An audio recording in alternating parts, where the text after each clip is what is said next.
Olá, Carol, mais uma vez bom dia para você, ótima sexta para quem está com a gente. Carol, só um minutinho que eu estou ouvindo meu retorno aqui, talvez eu tenha escolhido o canal errado aqui na comunicação.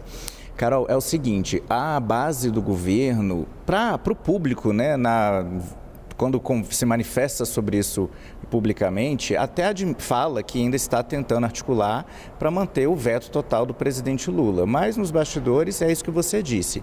Já é considerado como certa a derrubada desses vetos, que vai acontecer nessa sessão que está marcada para o próximo dia 30, né, na semana que vem. E a gente lembra que foi um agendamento, uma sessão marcada a partir de um acordo, né, da oposição com o presidente do Senado Federal, Davi Alcolumbre.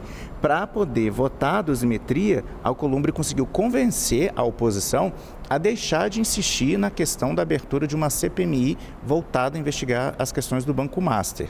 Então, o único item da pauta vai ser a análise desse veto. É uma sessão conjunta de Câmara e Senado e, lembrando que pelo regimento, então, do Congresso Nacional, para uma CPMI ser instalada, o requerimento que já foi protocolado, com o número de assinaturas necessárias, teria que ser lido numa sessão dessa, numa sessão conjunta de Câmara e Senado.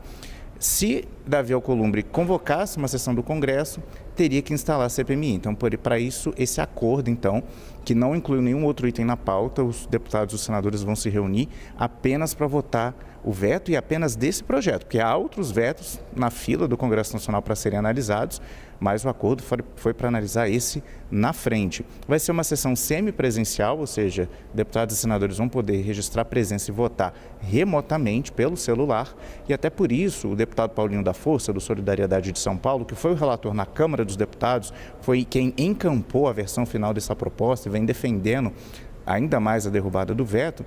Ele disse que vai ser mais difícil isso, a questão da sessão ser remota, né? Mas que ele também garante, também tem a confiança de que vai conseguir os votos necessários. Vamos só lembrar, então, de quantos votos nós estamos falando, né? Para a derrubada de um veto, é preciso maioria absoluta de votos da Câmara e maioria absoluta de votos do Senado. Isso dá, então, 257 votos de deputados e 41 votos de senadores. Na fase de aprovação no Congresso Nacional, quando o projeto foi votado, a gente teve 48 votos no Senado e 291 votos na Câmara. Então, ou seja, o projeto foi aprovado com muito mais votos necessários do que são necessários para a derrubada de um veto. Se os parlamentares mantiverem o entendimento deles quando eles votaram pela aprovação, esse veto vai ser derrubado. Mas Paulinho da Força tem uma estimativa ainda mais otimista.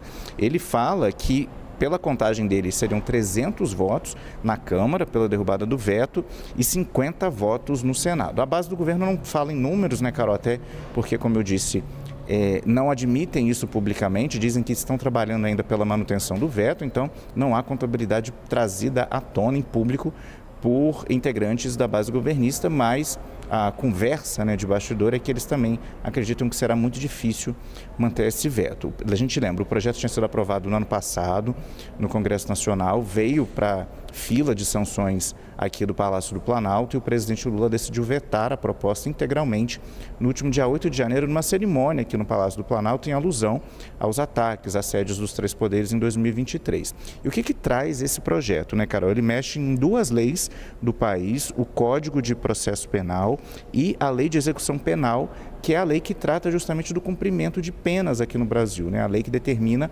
como condenados cumprem as suas penas e como há a chamada progressão de regime, a passagem de um regime mais rígido, né, por exemplo, prisão em regime fechado, para um regime mais brando, poderia ser uma domiciliar ou um semiaberto. E aí o projeto, então, prevê que ele é chamado de dosimetria, né, porque ele reduz penas para situações em que o crime for cometido em contexto de multidão.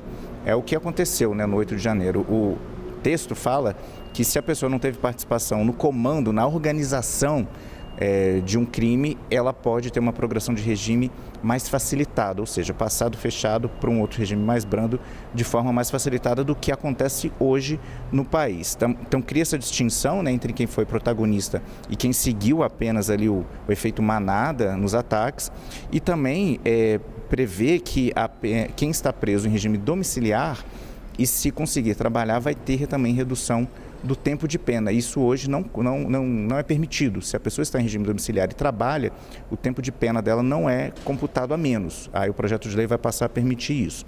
E ela também essa questão de mexer no percentual da pena que as pessoas vão ter que cumprir para poder avançar de regime. E é aí que entra, por exemplo, um possível benefício para o ex-presidente Jair Bolsonaro.